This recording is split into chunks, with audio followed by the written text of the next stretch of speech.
Kaganda iti month-long apan nakarambak ti Consumer Welfare Month 2025 nga adda iti tema abida ang consumer sa bagong Pilipinas ket ti pannakaitandudo ti karbengan ken protection digiti consumers. Ti Department of Trade and Industry ti maibilang a partner digiti consumers. Isuda ti maysa ka digiti ahensya ti gobyerno ang mangipaspasigurado nga agtalineed a wais digiti consumers iti pananggastos ti kwartada iti merkado. Kuna ti DTI ang nasken ang maprotektaran da gaputadakkel ti akemda iti nabalaygi nga ekonomiya. Annually, we are celebrating the Consumer Welfare Month to highlight the importance of the consumers as kasi sila yung nagbibigay, tumutulong sa ating ekonomiya kasi if we have a vibrant consumer sector, sila yung bumubuhay sa ating mga negosyo. Pero dapat bigyan din sila natin ng importansya na dapat sila ay mabigyan ng karapatang proteksyon. Kaspaset ti selebrasyon, maipatungpal ti awagan ti DTI as CPD at ikayat na asawen ket check, protect, disseminate nga iso ti mangipasigurado asaan na magundawayan dagiti consumers. Manamna may ti ibibisita dagiti consumer protection staff kadagiti na dumaduma apas dek negosyo kang runaanen dagiti public markets.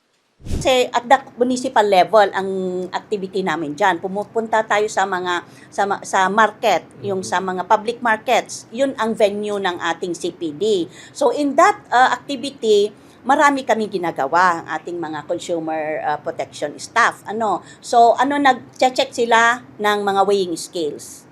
Tinitignan nila na dapat lahat ng mga weighing scales na ginagamit sa palengke ay tama ang kanilang yung timbang.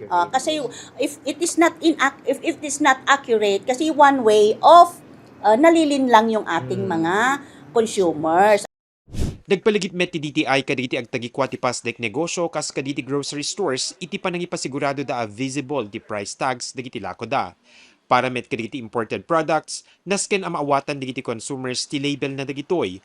No sa bali a lengguwahe tinausar, masapol nga da iti English translation da.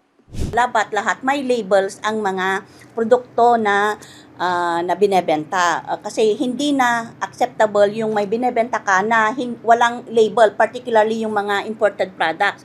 Dapat kung imported yan, may English translation.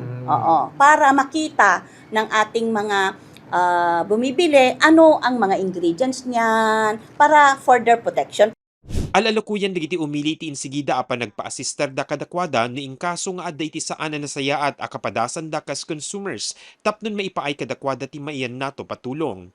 Kabayatan na ko na iti DTI anuman mairakrakurak iti panakapaiget ti karbengan digiti consumers agtali ni Edmet latta iti panakaipasigurado ti proteksyon digiti business owners. Mark Magdirila, Balitang Solid North.